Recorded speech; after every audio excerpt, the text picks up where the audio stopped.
Hello दोस्तों, नमस्कार। SM किसी चैनल में मैं आप सभी लोगों का दिल से बहुत बहुत स्वागत करता हूं। सो दोस्तों, इस वीडियो में हम लोग बात करने वाले कुछ इंपॉर्टेंट 5 से 6 स्टॉक्स के बारे में। ठीक है, कुछ इंपॉर्टेंट अपडेट सामने आ रहे हैं, कुछ कंपनी के रिजल्ट भी है। तो चलिए स्टार्ट कर लेते हैं सबसे पहले एम टार टेक्नोलॉजीज के साथ। यस, एम टार टेक की अगर हम लोग यहाँ पे बात करेंगे, आज के दिन इनके Q3 के नंबर्स थे एंड नंबर बाजार क्लोज हो जाने के बाद ही हम लोग को आते हुए देखने को मिल चुके हैं। अगर हम लोग यहाँ पे बात करें, पिछले 6 महीने से स्टॉक में लगातार हम लोग को गिरावट ही होते हुए देखने को यहाँ पे मिली है। साल भर का परफॉर्मेंस देखोगे तो ठीक है, 10-11% के रिटर्न्स नजर आएंगे, बट यस, टॉप लेवल से अगर हम लोग कहें तो स्टॉक में अच्छी खासी हम लोग को गिरावट होते हुए देखने को यहाँ पे मिली है। सो उसके बाद इनके नंबर कैसे आएंगे, इसी के ऊपर ज़्यादा फोकस हम लोग को देखने को यहाँ पे मिल रहा था। एंड नंबर अगर आपने देखे होंगे तो क्वार्टरली, ईयरली मैसिव हम लोग को ड्रॉप देखने को यहाँ पे मिल रहा है। यस, अगर हम रेवेन्यू की बात करें, प्रॉफिटेबिलिटी की बात करें, अर्निंग्स की बात करें, उसमें हम लोग को गिरावट नज़र यहाँ पे आ रही है। एंड इसी चीज़ को मार्केट यहाँ पे हम लोगों को फैक्टर इन करते हुए देखने को यहाँ पे मिल रहा था। नंबर तो आज पेश हुए हैं, बट बाजार को इसी चीज़ का अंदाजा पहले से था एंड इसी चीज़ के चलते हम लोग को एक गिरावट देखने को यहाँ पे मिली है। अगर नंबर्स की अगर हम लोग बात करें तो सब कुछ ही नेगेटिव रहा, बट फिर भी अगर एक पॉजिटिव पॉइंट पकड़ना ही है तो वो हम कह सकते हैं कि शॉर्ट टर्म वालों को नंबर थोड़ा सा बेटर लग सकता है। ठीक है, क्योंकि जो अनुमान था शॉर्ट टर्म का वो डबल डिजिट के हिसाब से था, एक्चुअल में नंबर 3 डिजिट तक हम लोग को देखने को यहाँ पे मिल चुके हैं। सो ये एक चीज़ के चलते एमटार टेक कल के दिन फोकस पे यहाँ पे जरूर रहेगा। ओवरऑल कंपनी अगर देखा गया तो बिजनेस ओरिएंटेड काफ़ी अच्छी कंपनी है, बट हाँ, कंपनी काफ़ी छोटी भी है, तो नंबर्स अगर इधर उधर हो जाते हैं तो उसका खामियाजा स्टॉक को ईजिली भुगतना पड़ता है। मतलब आप इसके पहले भी देख सकते हो कि ज़बरदस्त नंबर थोड़ी सी खराब आए थे, इधर भी स्टॉक ने 50% से भी ज़्यादा की गिरावट यहाँ पे दर्ज की थी। फिर उसके बाद ठीक नंबर दिखाए तो स्टॉक वापस भागा। फिर उसके बाद सेम सिनेरियो हम लोग को देखने को यहाँ पे मिला है। तो पोटेंशियल इस कंपनी में गजब का है, बट यस, एक बिगिनर अगर इस कंपनी में जाएगा तो काफ़ी ज़्यादा वॉलेटिलिटी का सामना उसको करना यहाँ पे पड़ेगा।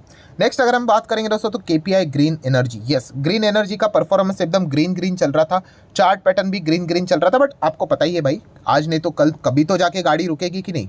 सो जो जितना तेजी से ऊपर जाता है उतना ही तेजी से नीचे भी यहाँ पे आएगा। इसका अर्थ ये नहीं कि वो कंप्लीटली नीचे आएगा। अगर वो जितना तेजी से ऊपर गया, अगर उतना ही कंप्लीटली नीचे आया, मतलब वो पेनी स्टॉक बन गया, वो पंप एंड डंप की स्कीम बन गई।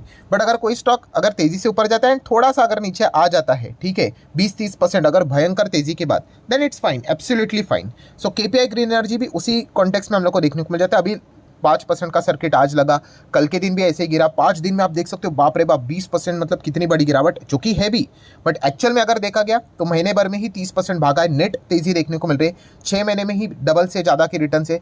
साल भर में देखोगे तो 350% के रिटर्न है। तो भाई जितना ज़्यादा तेजी रहेगा तो मेंटली उतना प्रिपेयर भी रहना होता है कि जब टूटेगा तो काफ़ी अच्छी खासी गिरावट रहेगी। बट हाँ, जो लॉन्ग टर्म वाले होते हैं उनको फ़ायदा ज़रूर इसका मिलता है दोस्तों, जो कि आप देख सकते हो 20-30% की गिरावट के बावजूद भी उनके नेट रिटर्न्स 300-350% के आप लोगों को देखने को मिलेंगे। प्रॉब्लम किसको होता है? जिन्होंने जस्ट अभी अभी निवेश किया, तेजी देखकर निवेश किया, हाँ, उनकी तो हालत खराब हो जाती है, क्योंकि सडनली एकदम स्टॉक 20-30% यहाँ पे नीचे आ जाता है। बाकी लोग एकदम अच्छे रिटर्न्स एंजॉय कर रहे हैं। आप देख सकते हो 600-600% के रिटर्न्स आपको देखने को मिलेंगे 2022 से ही, अगर आप कैलकुलेट करोगे अप्रैल, फिर 2023 एंड 2024, मतलब 2 साल के ही भीतर कंपनी ने इतने रिटर्न्स दिए। तो भाई गिरावट भी होगी तो उतनी तगड़ी होगी, ये तो ऑलरेडी हम लोग को पता ही था। एंड मल्टीपल कॉर्पोरेट एक्शंस भी कंपनी ने देके रखे हुए हैं।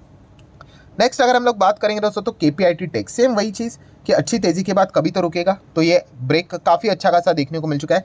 7%, 7.25% की गिरावट आज के दिन केपीआईटी टेक में भी देखने को यहाँ पे मिल चुकी है। एब्सोल्युटली नॉर्मल गिरावट यहाँ पे रहती है, ठीक है। अच्छा खासा तेज़ी के बाद 5 दिन भी अगर आप चेक करोगे यहाँ पे बहुत अच्छा यहाँ पे चल रहा था। तो एक शॉर्ट टर्म के हिसाब से आपको बुरा ही लगेगा, थोड़ा सा आप लंबी लंबी पारी खेलना स्टार्ट करोगे, 6-6 महीने की, साल भर की, 5 साल की, तो एक गिरावट मतलब आपको नज़र भी नहीं आएगी, ठीक है।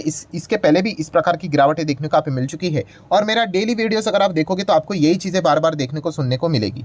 अगर आप शेयर मार्केट में कदम रख चुके हो तो इसकी आदत आपको होनी चाहिए। अगर आप इसकी आदत नहीं लगवाओगे, देन सॉरी टू से कि आप बड़ा पैसा कमा नहीं सकते हो, क्योंकि एक ही चीज़ को हम लोगों ने डील करना होता है मार्केट में, एंड वो होती है एक बड़ी गिरावट, ठीक है। इसका अर्थ ये नहीं कि भाई बड़ी गिरावट हो गई और फिर भी हमें यहाँ पे चेन की नींद सो रही है, ऐसा नहीं। गिरावट क्यों हो रही है वो जानना इंपॉर्टेंट है।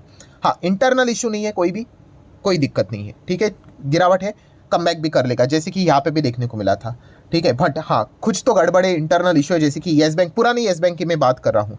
ऐसा नहीं बोलने का फिर भाई ऑल इज वेल तो वरना बैड बच जाएगी, ठीक है। तो ओवरऑल बताने का मकसद क्या है यहाँ पे कि सारी चीज़ें आप लोगों को जो बिजनेस ओरिएंटेड है वो समझ में आप आनी चाहिए। बाकी तो ये पार्ट हमेशा शेयर मार्केट का पहले भी था, आज भी है, भविष्य में भी जरूर रहेगा। आज के दिन 7-7.25% गिरते हुए देखने को मिला है। नेक्स्ट बात करेंगे दोस्तों तो railway stocks. Yes, railway stocks में कल के दिन तो पूरा लाल निशान था, चलो आज के दिन तो थोड़ा हरा निशान, ब्लू मतलब वही हरा निशान देखने को यहाँ पे मिल रहा है। सिर्फ BML में थोड़ा सा लाल निशान देखने को यहाँ पे मिल चुका है। सो बाकी स्टॉक्स की अगर बात करें ठीक ठाक भागे, कुछ स्टॉक्स ने काफ़ी एकदम तोड़फोड़ परफॉर्मेंस दिखाई, जो कि जैसे कि IRFC की बात करें तो कल के दिन गिरा था, तो वापस यहाँ पे ज़बरदस्त बाइंग भी होते हुए देखने को मिले। एंड हम ज़रूर यहाँ पे कह सकते हैं कि बड़े प्लेयर्स की ओर से बाइंग होते हुए देखने को मिली है। खास करके जब कोई भी स्टॉक ऐसे लोअर सर्किट लगाता है या फिर नीचे नीचे जाता है, तो वहाँ से उसको वापस खड़ा करने के लिए एकदम एक साथ बाइंग होना इंपॉर्टेंट होता है, तभी जाके वो चीज़ें पॉसिबल होती है। एंड वही चीज़ आज के दिन भी हम लोग को देखने को यहाँ पे मिली है। सो अगेन वही चीज़ मेरी रिपीट रहेगी भाई, आज के दिन तेज़ी आ गई इसीलिए अच्छा लग रहा है।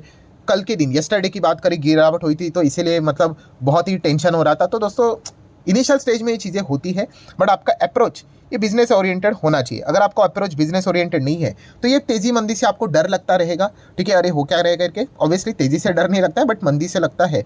तो उसका एक ही सॉल्यूशन है कि आपको समझ में आना चाहिए कि आपने कहाँ पे पैसा लगाया, क्यों लगाया करके, ठीक है, उसके पीछे का लॉजिक क्या है, वो कंपनी कितनी बड़ी हो सकती है, आने वाले समय में कितना ये आपको रिटर्न दे सकती है। आपका खुद का फोरकास्टिंग होना चाहिए। एग्जैक्टली किसको भी नहीं पता है भाई, उस कंपनी को खुद को नहीं पता है कि वो कहाँ तक जाएगी करके, बट ये अनुमान होना चाहिए, तभी जाके आप मार्केट में टिक पाओगे। वरना आज तेज़ है, कोई बात नहीं, कल शायद से वापस गिर जाए, फिर वापस तेज़ हो जाए, ये चलता रहता है। सो ओवरऑल लार्ज बड़ा पिक्चर देखना आपको आना चाहिए भाई। ये तो छोटा छोटा गेम हो गया क्या, इसके पहले नहीं गिरा था? कल के दिन की बात छोड़ ही दीजिए, ये तो कुछ भी नहीं था। इससे पहले तो स्टॉक कितने बार गिरे थे।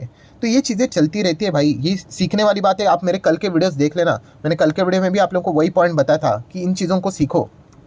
मार्केट में तेज़ी है तो मंदी भी है। अगर आपने सिर्फ इसीलिए खरीदा है कि तेज़ी के चलते, तो फिर आपका बाइंग बहुत गलत है, बहुत गलत है, मतलब बहुत गलत है। वापस नीचे आएगा, आपको तकलीफ होगी, ठीक है। तो ये कुछ पॉइंट्स आपको पता है यहाँ पे होने चाहिए। 2 लाख करोड़ का मार्केट कैप वापस इस कंपनी को मिलते हुए देखने को यहाँ पे मिल चुका है, ठीक है।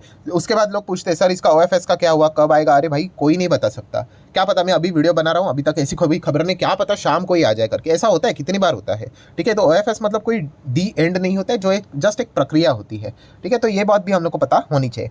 नेक्स्ट अगर बात करेंगे, अच्छा इससे रिलेटेड खबर की बात करें तो PFC एंड IRFC यहाँ पे क्या कर रहे हैं, फंड रेज करने जा रहे हैं 3,500 करोड़। कैसे करेंगे?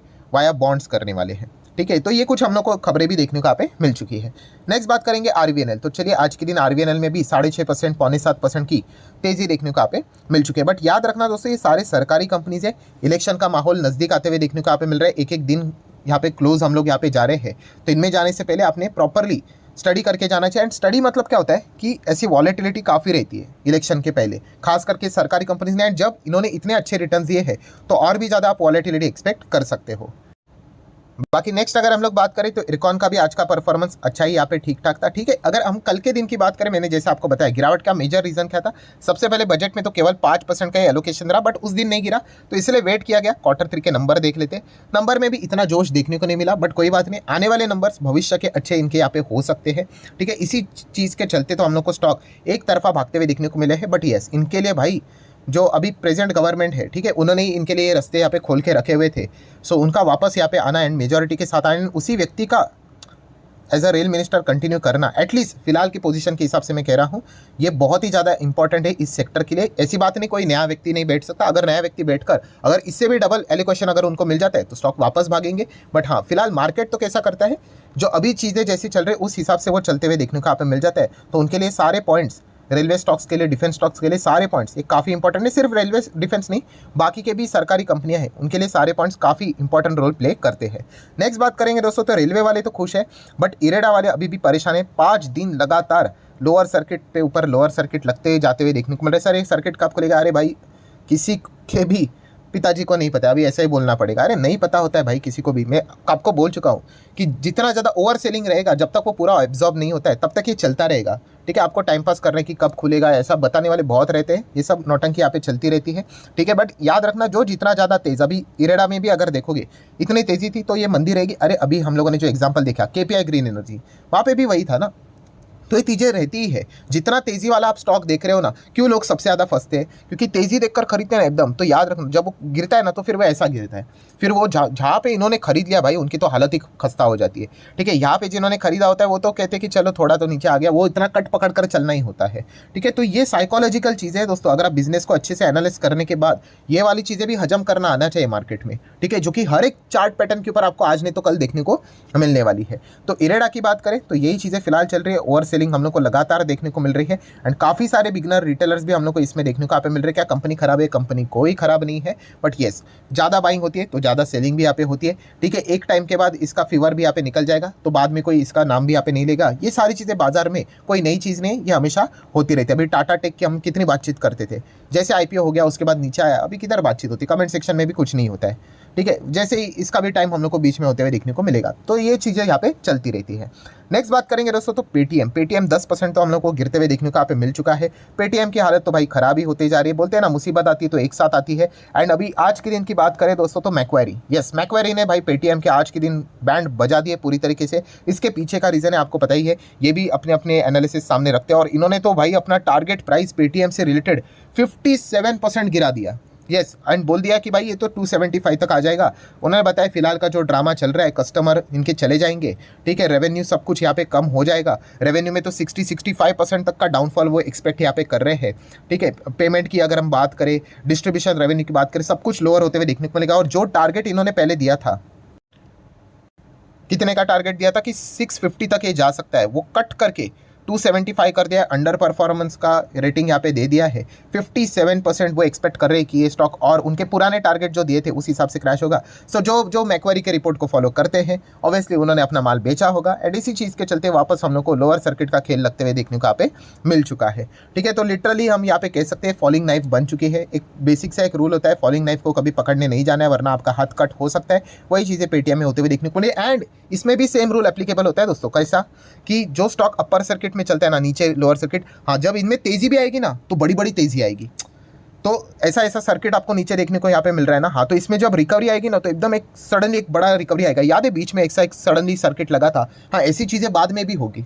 ठीक है, तो जो बिगनर होते हैं उनको लगता है अरे चलो चलो सब कुछ शॉर्ट हो गया करके, तो ऐसा नहीं करना है भाई। बिजनेस को देखो, आपको बिजनेस अच्छा लगता है गो फॉर इट, आपको बिजनेस अच्छा नहीं लगता है अरे भाई नहीं चाहिए तो नहीं चाहिए, फिर बाद में 10 सर्किट भी लगा दे हमें कोई इससे मतलब नहीं है। ठीक है, ये अप्रोच आपका होना चाहिए।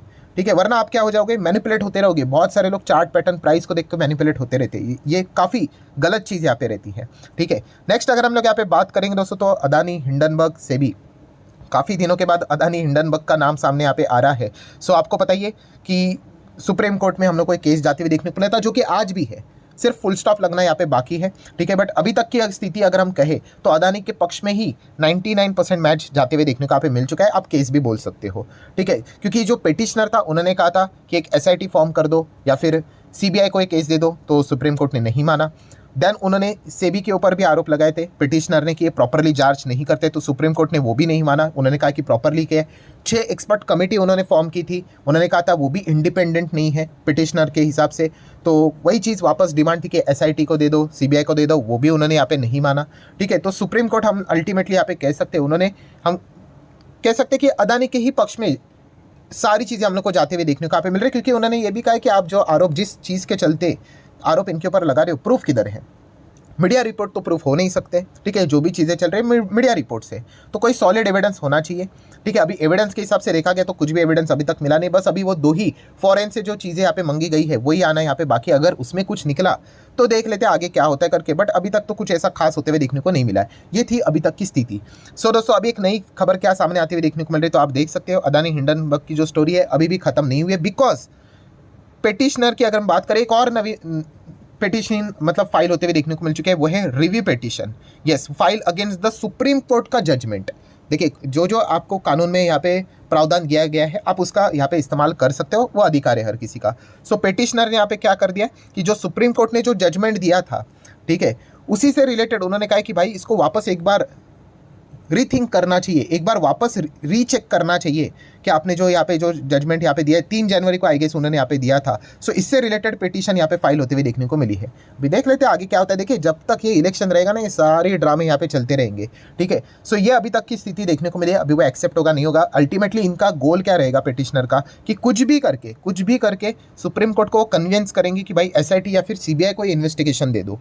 यही चल रहा है, लास्ट टाइम रिफ्यूज किया था उन्होंने, बस यही कोशिश उनकी यहाँ पे जारी है। अगर वो इसमें सफल रहे तो फिर हम कह सकते हैं नया ड्रामा खुल जाएगा, एंड अगर असफल रहे तो मुद्दा ही खत्म। चांसेस तो देखा गया तो असफल ही अभी तक वो रहे हैं, बट फिलहाल तो अभी क्या हो रहा है, वापस एक और रिव्यू पिटीशन फाइल होते हुए देखने को मिल चुके हैं, जो कि सुप्रीम कोर्ट के ही जजमेंट के खिलाफ, मतलब हम कह सकते हैं उन्होंने कहा कि एक बार चेक करो करके।